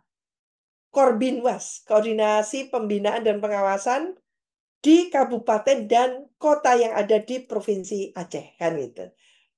Gubernur berperan penting untuk melakukan mendorong gitu, memintakan kabupaten kota di wilayahnya itu untuk memajukan daerahnya, kan gitu. Lalu kabupaten kota melakukan itu yang notabene adalah representasi dari partai lokal tadi itu untuk mengedepankan atau mengutamakan kesejahteraan masyarakat. Maka dikerjakanlah bottom up tadi itu. Membangun desanya, membangun kelurahannya, kan gitu. Bagaimana mendinamisasi ekonomi lokalnya, potensi daerahnya. Jangan cuma politiknya aja yang kencang banget gitu. Tapi ekonomi sosial ekonominya dikencengin juga. Supaya langsung ada korelasi yang positif. Ketika pemerintahan bisa diwujudkan good governance, proper governance gitu kan. Berarti transparan, akuntabel, partisipatif. Lalu didorong pada saat yang bersamaan, secara simultan gitu ya. Nanti bagaimana mendinamisasi ekonomi lokal tadi itu di daerah. Sekarang Pak Prabowo bilangnya desa harus maju. Ada koperasi desa, ada sekolah rakyat, ada pangan dari lokal dan sebagainya. Yang tahu kan daerah, yang tahu kan di desa. Pak Prabowo cuma menginstruksikan sebagai RI 1. Lalu diterjemahkan oleh provinsi, gubernur. bersama-sama dengan bupati dan wali kota melakukan itu sampai ke kepala desa, kan itu. Nah, tangan bola sudah ada di Gubernur Aceh, di Bupati Wali Kota Aceh, di Kepala Desa Aceh, kelurahan, kan gitu. Nah, ini yang perlu menjadi indikator. Karena demokrasi itu kalau normatif saja melalui pemilu, melalui pilkada, gitu kan, suksesi, gitu kan, itu nggak cukup. Baru nanti indikatornya ketahuan konkret berhasil atau tidak, gitu. Berarti di situ masyarakat diberadabkan, menjadi masyarakat yang beradab. Kualitasnya dinaikkan, bukan basa-basi. Kayak revolusi mental, ternyata mental, kan gitu. Nah, ini serius ini. Masyarakatnya diberdayakan. Jangan tergantung Pak Prabowo. Sekarang Pak Prabowo menginstruksikan. Maka gayung bersambut. Ini eranya, bolanya sudah ada di provinsi, kabupaten, kota, sampai ke desa. Itu. Nah, Pak Prabowo tidak hanya nasional, tapi juga ke internasional dia. Ke ASEAN, ke Asia Pasifik, global, kan gitu. Maka melakukan door to door ke negara-negara Eropa, ke Amerika, ke Timur Tengah, dan sebagainya. Maka perannya memang itu. Peran daerah ya di daerah sekarang.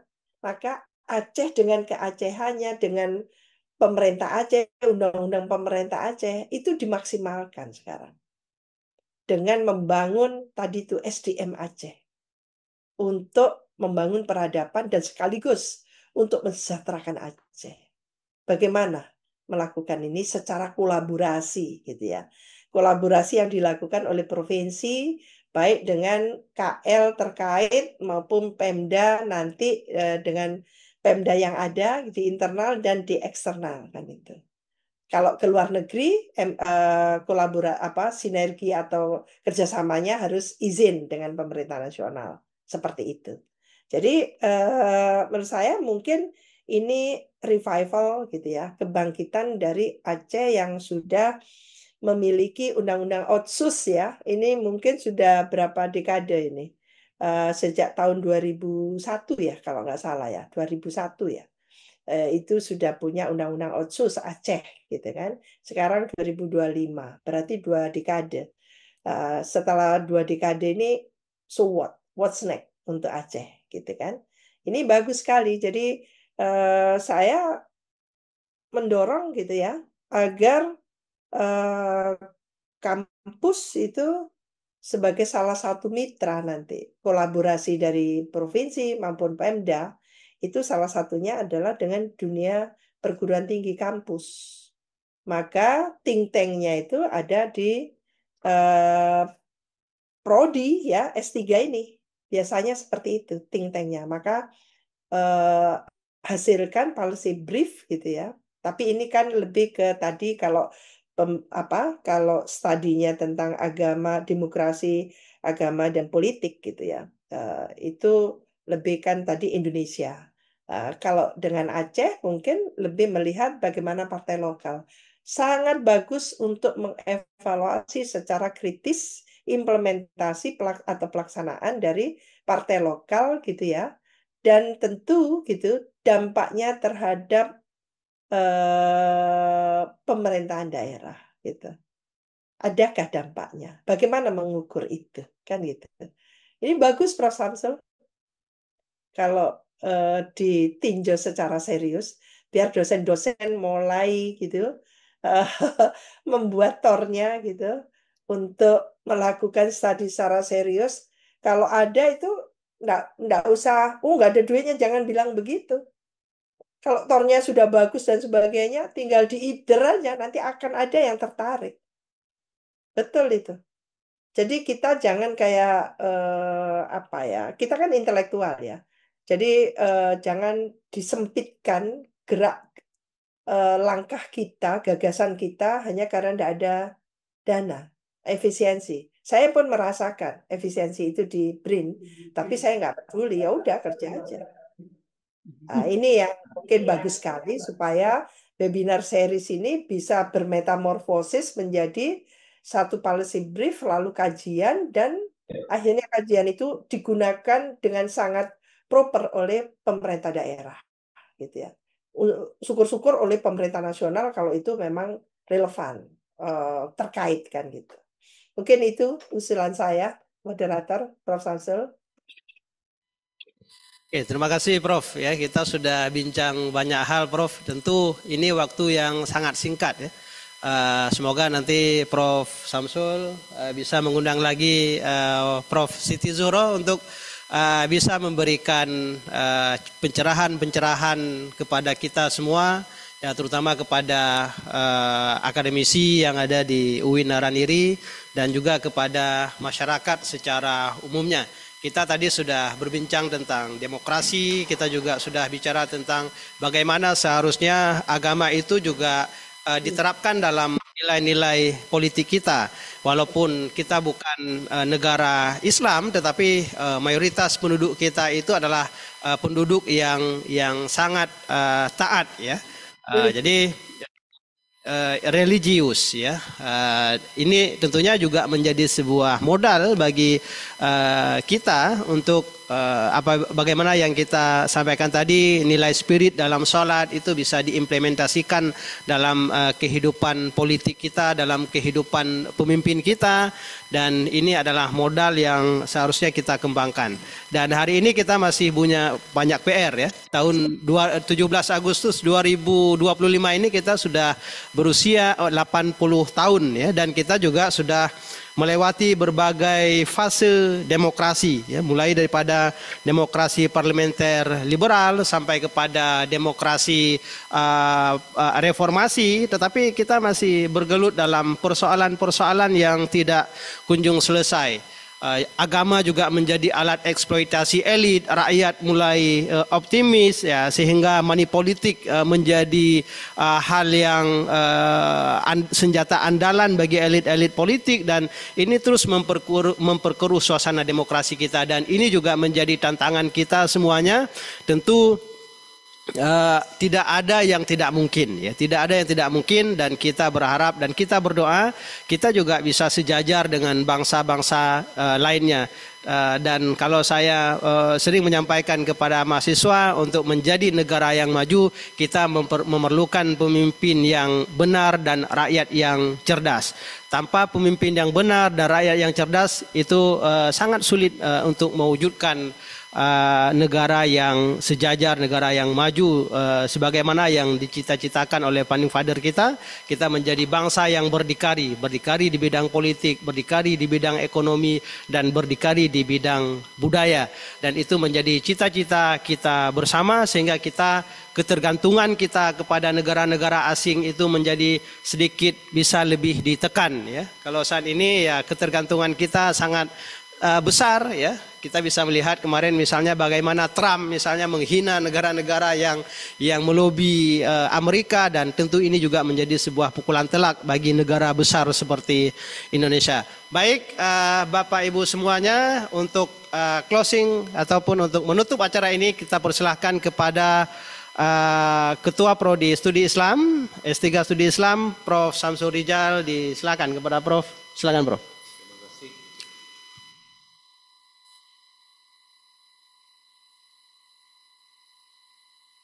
Masih mute.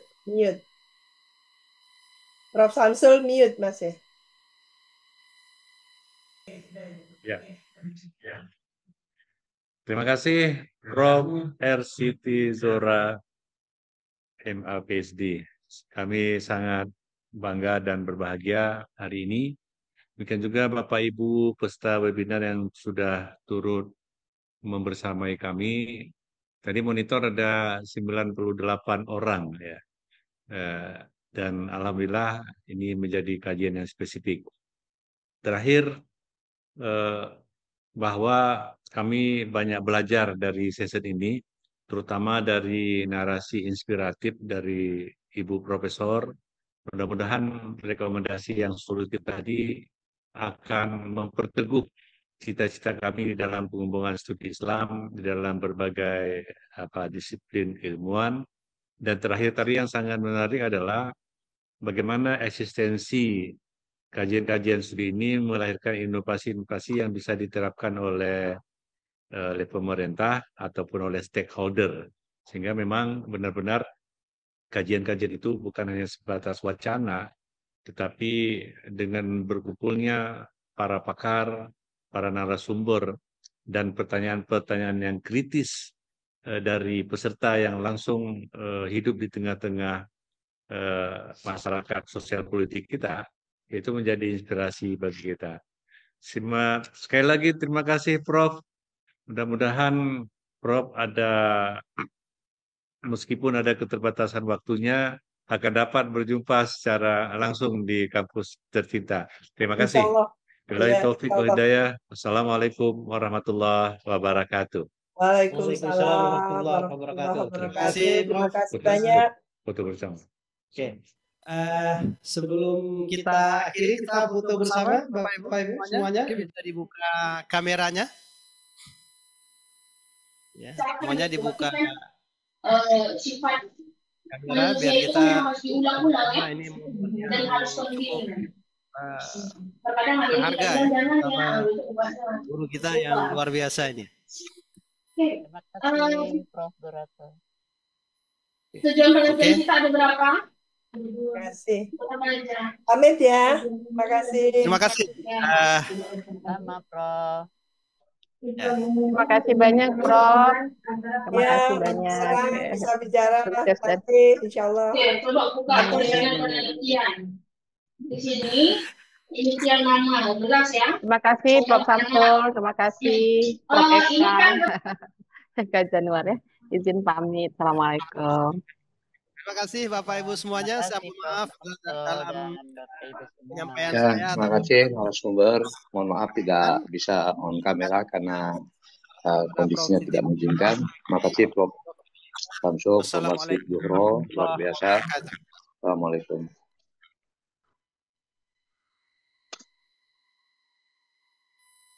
Nah.